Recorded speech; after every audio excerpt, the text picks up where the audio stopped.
This is a 2025 with about 15,000 miles on it. Toyota Tacomas are not holding value like the old ones are. Yep, there it went. Completely shuts off. I was in drive. Didn't even put the car in park. Some new trucks are shutting off on the road, rusting at 15,000 miles, and blowing engines before they should. So what are buyers actually paying for? Before we begin, don't forget to like the video and subscribe to the channel. A 2026 Silverado randomly shuts off with a family inside, while a 2025 Jeep Wagoneer completely dies at a stop sign. This 2026 Chevrolet Silverado will randomly shut off going down the road with my wife and kids in it. It puts itself in neutral and the engine turns off. And we took it to our local dealership and they're like, yeah, there's nothing wrong with it. We can't get it to do that. But it's happened to us 4 times and that scares the living hell out of me. So please like and share this post to help raise awareness. Maybe I'll come across a technician somewhere that knows the actual fix, because I'm probably gonna have to get rid of this brand new pickup because I don't think it's safe for me and my family. It scares me and my wife that it just shuts off going down the highway. I'm Brett B from Texas. If you've had this, please share it with me too. I want to hear y'all's input, but yeah, Chevrolet, you need to do something about this. Okay, 2025 Jeep Wagoneer. We're currently in drive, coming to a stop sign. We're gonna come to a complete stop. And then, yep, there it went. Completely shuts off. I was in drive, didn't even put the car in park, completely shuts off, and I have to redo it. And then it throws, usually it'll say like power steering. Yep, there it is, right there. If anybody knows what this is, let me know. Even Toyota is taking hits. The new Tundra is facing reliability complaints, while the new Tacoma costs more without offering much improvement over the older model. Has the new Toyota Tundra successfully ruined Toyota's reputation and long-standing name of like the reliability vehicle? You just buy any Toyota off the lot and you'll drive it forever. Has the Toyota Tundra ruined that? Because it's almost like it's almost like seeing behind the mask, like your hero really isn't all that you think it is. And I feel like the Toyota Tundra is really proof of that. That new thing is garbage. They've been having so many problems. They're just like the rest of the big three. They're just like Dodge, they're just like Ram, they're just like Chevy, they're just like Ford, they're just like the rest of us. It's nice to see, you know? It's like forever they used to pretend that these horrible on gas Tundras, because that was what they were always known for. They were like, they got the V8 but they were bad on gas, were reliable. Now they're both and neither. They are underpowered, they're bad on gas, and they're unreliable. So yeah, too bad Toyota Tundras suck. I could care less. It'd be nice if the Toyota Tundras didn't suck, but it seems like this has been kind of an Achilles heel a little bit for Toyota. New generation Toyota Tacomas are not holding value like the old ones are. This is a 2020 Tacoma SR with 26,000 miles, $28,000. And now here's a 4-year-old Toyota Tacoma, 17,000 miles, $34,000. Just because it's newer does not mean it's better. And the funniest part to me is this new 4-cylinder has the same horsepower basically as the old 6-cylinder, and they get about the same gas mileage. So there's no real advantage with the new 4-cylinder over the old 6-cylinder, except you know the reliability with this 6-cylinder, and we don't know about the reliability with this new 4-cylinder. And one of the worst things Toyota did is now the extended cab, this does not open up anymore, and there's no longer back seats in the extended cabs. That's absolutely wild, and the door doesn't open. Like, we went backwards in innovation. Now I will say the interior does look updated, right? Like, it looks updated, but does that mean it's really any better? Like, the steering wheels are almost identical, and this to me actually just looks like it's more seamless. Like, everything goes together, where the new one is just like, oh gosh, we gotta put a screen here, here we go, because this doesn't sit anywhere into the dash. It's just plopped up on there like every new car, which I think just does not look good.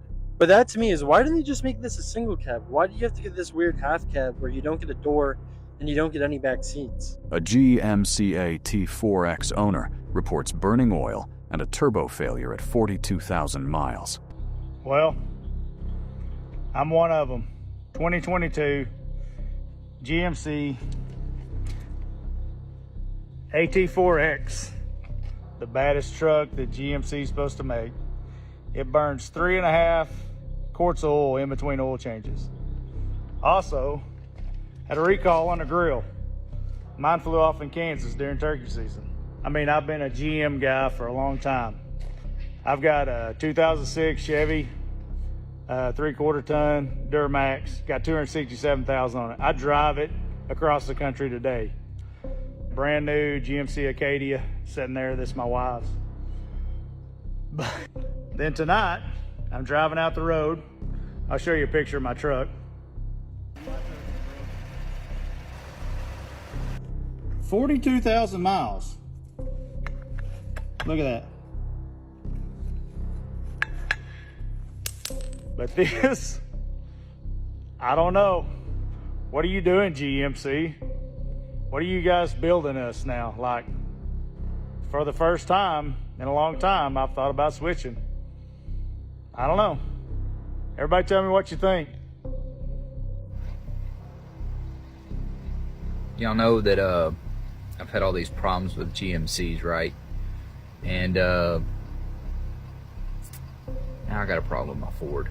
Got rid of my GMCs. I'm a diehard Ford guy. Listen to this.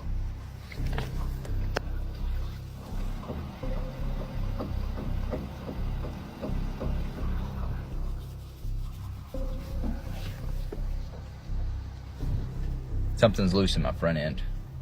When I hit a bump, it sounds like the steering column's going doo-doo-doo-doo-doo-doo. Dang it. I need this truck to pull this weekend. Well, Ford guys, sorry guys. These GMC fans are gonna have a field day with this one. I guess you can't get nothing good nowadays. 2024 model F450 Ford.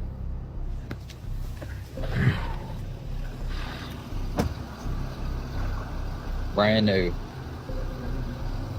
1,500 miles.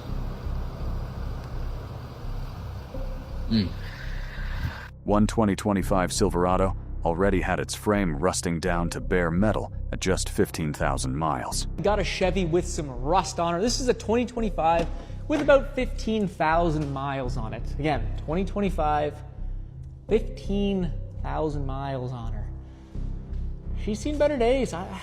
It seems like the other manufacturers that paint their frame tend to do a little bit better. But she's still pretty freaking new, and if you don't know, GM, well, they use like a wax coating. Here you go, you can see getting down to bare metal. So that's just bare metal right there.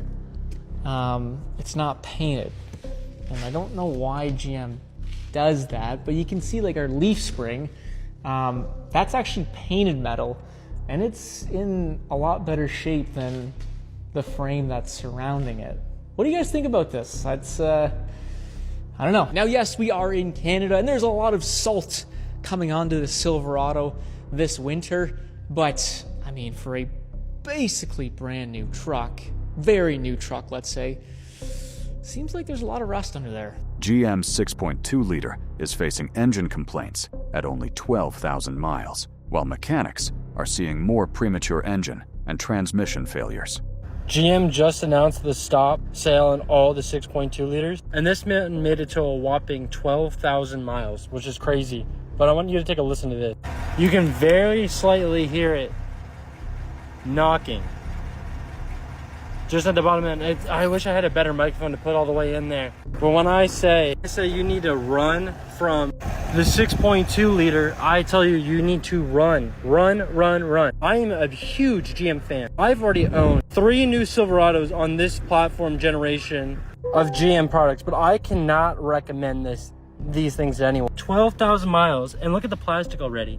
It's that scuffed up just getting in and out of the car. I get it, like you could say that's the owner's fault for scuffing the car and stuff like that, but it's all these the cheap carpet. I mean, look at this. Like, it's literally like, this is what used to line the bottom of trunks. This is now the carpet throughout your whole car, and this is in a $100,000 Cadillac. I guess the only good news is if you can afford one of these, I guess you can afford to be without a car for a little bit once the engine dies. But if it's not the 6.2 blowing, it's not the 5.3 dropping lift, it's not the 2.7 having total engine catastrophic engine failure, and it's not the diesel blowing up on itself too. What engine does GM make that's worth anything anymore? You literally have to go to a 2500 and get the 6.6, and I still feel like you're playing there.